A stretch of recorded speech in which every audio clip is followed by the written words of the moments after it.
All right. Hey, everybody. We are live. In case I haven't met you yet, my name is Joe. And I'm Nate. So last night we had a standalone message on anxiety.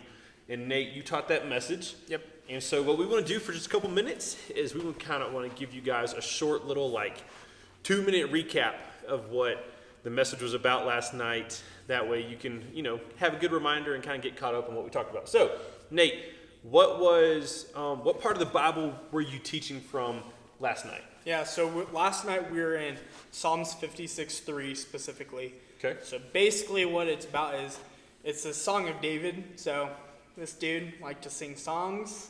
Okay. And this part of it is basically him in this situation of being captured by his enemies. And so in this it says, even when I'm afraid, I will put my trust in you. That's good. And so even during this time of David being captured of uncertainty, fear, basically I think of my fears and anxieties, we all have it, but his was, he legit was captured by his enemies, like a king of Israel. And he was still singing praise to God within this and trusting in God. That's awesome. That's really cool. And if you've never read any part of Psalms from the Old Testament part of the Bible, it's a really good spot to go. It is good. When you're upset, when you've got stuff going on that you don't understand, or you feel overwhelmed, Psalms is an awesome place to go to read and really just connect with God. So if you haven't yet, you said it was Psalms 56:3? Yep. Is that what it was? Okay, awesome. So if you haven't yet, go check out Psalm 56:3. It's an awesome verse. And so Nate, what was, if you had to put a one sentence idea or what was the whole point of the entire message, what would you say that is?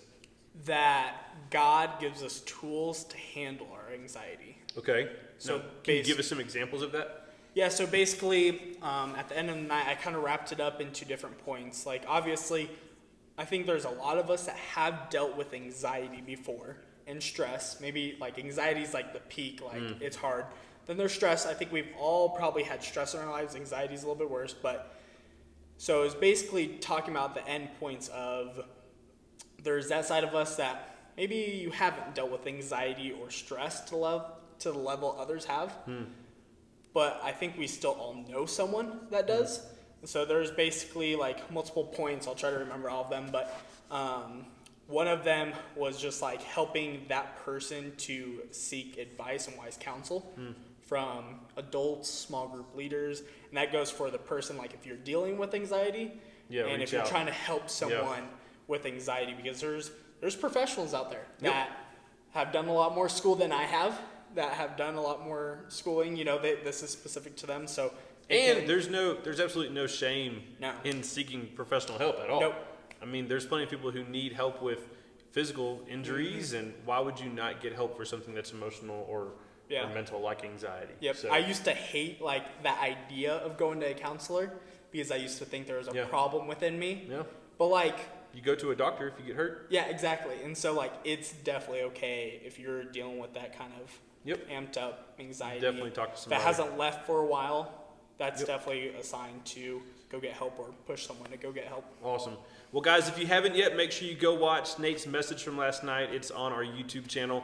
It's called Orchard Students Live from 5/17/20, which was yesterday. It's a great message. Nate gives us lots of tools based from the Bible to help deal with anxiety. So make sure you go check that out. We love you guys. We'll see you later on this week. Don't forget, Wednesday night. It's Leader Night Live. Leader Night Live. Make sure you come back Wednesday night, hang out with us for Leader Night Live. It's going to be great. It's going to be a good time. All right. Awesome. See you guys. Have a great day.